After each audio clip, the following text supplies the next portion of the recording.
Assalamualaikum warahmatullahi wabarakatuh.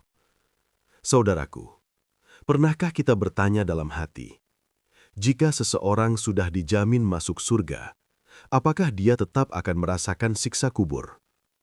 Bukankah siksa kubur adalah azab? Dan bukankah surga adalah kemuliaan? Lalu bagaimana mungkin dua hal itu bertemu dalam satu jiwa? Pertanyaan ini bukan sekedar logika, tapi menyentuh iman, akidah, dan hakikat kehidupan setelah kematian. Hari ini kita akan membahasnya secara panjang, mendalam, dan berdasarkan Al-Quran, hadis sahih, serta penjelasan ulama Ahlus Sunnah.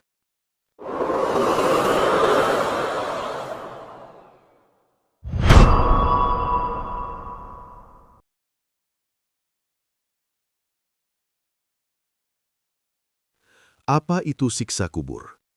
Siksa kubur adalah azab yang Allah timpakan di alam barzah sebelum hari kiamat. Dalil Al-Quran, kepada mereka diperlihatkan neraka pada pagi dan petang.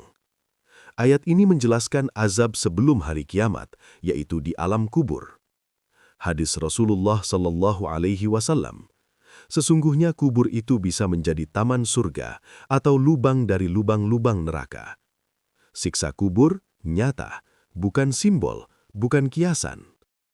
Siapa saja yang dijamin masuk surga? Dalam Islam, ada orang-orang yang dijamin masuk surga. Di antaranya, 1. 10 sahabat yang dijamin surga. 2. Orang mati syahid. 3. Orang yang wafat dalam keadaan tauhid. 4. Anak kecil kaum muslimin. 5. Orang yang sabar atas musibah tertentu. Barang siapa akhir ucapannya, La ilaha illallah, maka dia masuk surga. Masuk surga tidak sama dengan tanpa proses. Apakah mereka tetap bisa mendapat siksa kubur? Jawaban ulama Ahlus Sunnah, bisa, tetapi tidak semua. Orang yang dijamin masuk surga tetap bisa mendapat azab kubur jika dia memiliki dosa yang belum dihapus. Rasulullah Shallallahu Alaihi Wasallam melewati 2 kuburan, lalu bersabda, keduanya sedang disiksa dan tidak disiksa karena perkara besar menurut mereka. Padahal orang tersebut bukan kafir. Ini menunjukkan azab kubur bisa menimpa orang beriman. Jaminan surga adalah akhir perjalanan, sedangkan siksa kubur adalah proses pembersihan. Imam Ibn Taimiyah berkata, azab kubur bagi orang beriman adalah seperti sakit yang membersihkan dosa. Sama seperti orang beriman bisa sakit di dunia. Orang beriman bisa diuji. Orang beriman bisa dihukum di kubur, tetapi akhirnya ke surga. Contoh nyata dalam hadis.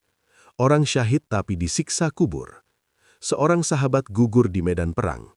Para sahabat berkata, surga baginya. Namun Rasulullah Shallallahu Alaihi Wasallam bersabda, tidak, sesungguhnya dia disiksa di kuburnya karena kain ghulul atau harta rampasan yang ia ambil. Syahid plus dosa tetap bisa azab kubur. Mukmin yang banyak dosa. Inna sahibal qabri la yudghat, au kama qal. Sesungguhnya seorang mukmin bisa disempitkan kuburnya karena dosa-dosanya. Siapa yang tidak disiksa kubur sama sekali? Beberapa golongan yang dilindungi dari siksa kubur. Di antaranya, orang yang mati syahid tanpa dosa besar. Orang yang selalu membaca surat Al-Mulk. Orang yang wafat pada hari Jumat, dengan izin Allah. Orang yang bersih tauhid dan amalnya. Surat Al-Mulk adalah penghalang dari siksa kubur. Renungan iman. Saudaraku, jika orang yang dijamin surga saja masih bisa disiksa, lalu bagaimana dengan kita? Yang sholat masih bolong, yang lisan masih kotor, yang hutang belum lunas, yang dosa tersembunyi belum ditaubati. Kubur itu sempit, gelap, dan sunyi. Rasulullah Shallallahu Alaihi Wasallam bersabda, mintalah perlindungan kepada Allah dari siksa kubur. Amalan-amalan penyelamat dari siksa kubur. Menjaga sholat, membersihkan tauhid, menjauhi ghibah dan fitnah, membaca Al-Mulk setiap malam, banyak istighfar, melunasi hutang. Saudaraku, surga adalah tujuan, tetapi kubur adalah gerbang. Jangan hanya berharap surga tanpa mempersiapkan jawaban di alam kubur. Doa Rasulullah sallallahu alaihi wasallam, Allahumma inni a'udzubika min adzabil qabri. Semoga Allah menyelamatkan kita dari siksa kubur dan mengumpulkan kita di surganya. Amin. Saudaraku yang dirahmati Allah, setelah kita menelusuri ayat demi ayat, hadis demi hadis, dan penjelasan para ulama, maka sampailah kita pada satu kebenaran besar. Jaminan syurga bukan berarti bebas dari siksa kubur. Syurga adalah tujuan akhir, bukan berarti tanpa proses. Kubur bukan tempat istirahat, tetapi tempat penentuan awal. Dan di sanalah keadilan Allah bekerja dengan sangat teliti. Kesimpulan pertama, jaminan syurga tidak sama dengan bebas dari hisab dan azab. Islam tidak pernah mengajarkan bahwa dijamin syurga berarti tidak diuji. Bahkan para sahabat Nabi Shallallahu Alaihi Wasallam yang imannya paling tinggi tetap menangis saat mengingat kubur. Umar bin Khattab radhiyallahu anhu berkata, "Seandainya aku tahu lolos dari kubur, barulah aku merasa aman." Ini pelajaran besar. Jika Umar saja takut kubur, lalu siapa kita yang merasa aman? Syurga adalah rahmat, kubur adalah keadilan. Kesimpulan kedua, siksa kubur adalah pembersih dosa. Allah Maha Penyayang, namun Allah juga Maha Adil. Maka sebelum seorang mukmin masuk syurga, Allah membersihkannya lewat musibah di dunia, lewat sakaratul maut, lewat azab kubur, atau lewat hisab di akhirat. Ibnul Qayyim rahimahullah berkata, seorang mukmin bisa disucikan di 5 tempat.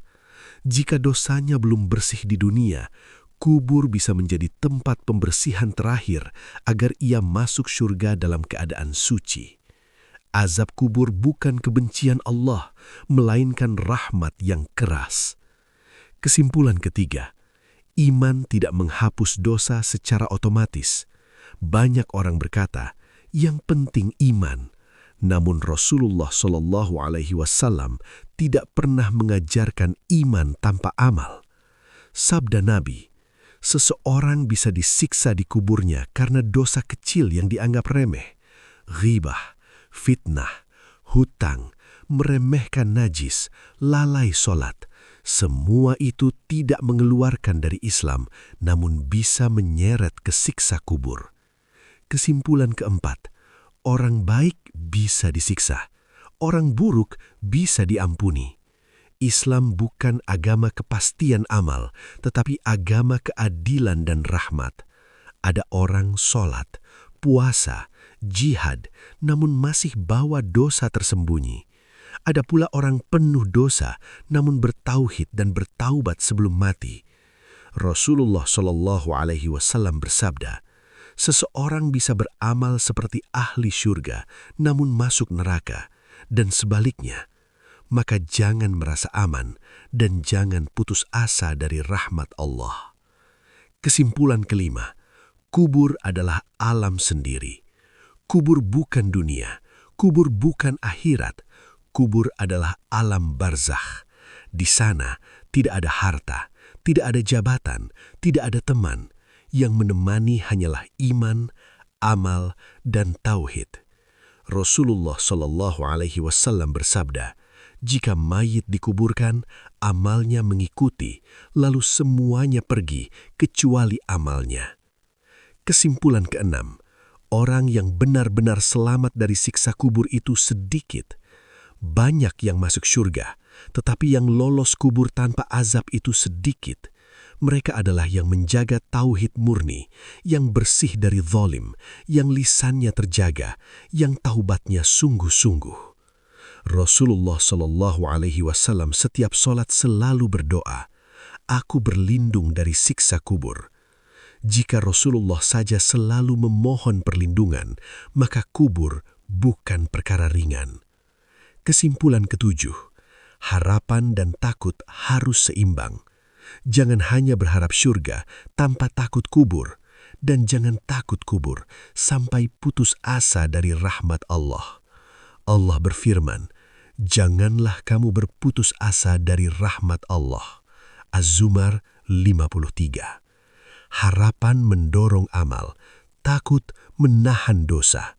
Inilah iman yang lurus. Kesimpulan terakhir, apa yang harus kita lakukan setelah mengetahui semua ini? Saudaraku, setelah mengetahui bahwa orang dijamin syurga pun bisa disiksa, kubur adalah tempat pembersihan, dosa kecil bisa berdampak besar, maka apa pilihan kita? Perbaiki sholat, jaga lisan, lunasi hutang, perbanyak istighfar, jangan menunda taubat, karena kubur tidak menunggu kita siap. Suatu hari nanti, kita akan sendirian di liang lahat. Tidak ada subscriber, tidak ada keluarga, tidak ada pembela, hanya amal dan rahmat Allah. Doa Nabi, Allahumma inni a'udzubika min adzabil qabr. Semoga Allah menyelamatkan kita dari siksa kubur dan memasukkan kita ke syurga tanpa hisab. Amin, ya Rabbal Alamin. Segala kebenaran dalam penjelasan ini semata-mata datang dari Allah Subhanahu wa Ta'ala. Jika di dalamnya terdapat kesalahan, kehilafan, kekurangan penjelasan, atau kata-kata yang kurang tepat, maka itu murni dari keterbatasan ilmu dan kelemahan diri saya sendiri. Allah Maha Sempurna, sedangkan manusia tidak pernah lepas dari salah dan lupa. Saya memohon ampun kepada Allah atas segala kekhilafan yang tidak saya sadari, dan saya mohon maaf kepada seluruh pendengar jika ada tutur kata yang kurang berkenan di hati. Semoga apa yang benar dapat menjadi cahaya hidayah, dan apa yang keliru tidak menjadi dosa bagi yang menyampaikannya maupun yang mendengarkannya. Ya Allah, terimalah amal yang sedikit ini, ampuni dosa kami yang banyak, dan perbaiki akhir hidup kami dengan husnul khotimah. Jauhkan kami dari siksa kubur, lindungi kami dari azab neraka, dan kumpulkan kami bersama orang-orang solih di surgamu. Amin, ya Rabbal Alamin. Wassalamualaikum warahmatullahi wabarakatuh.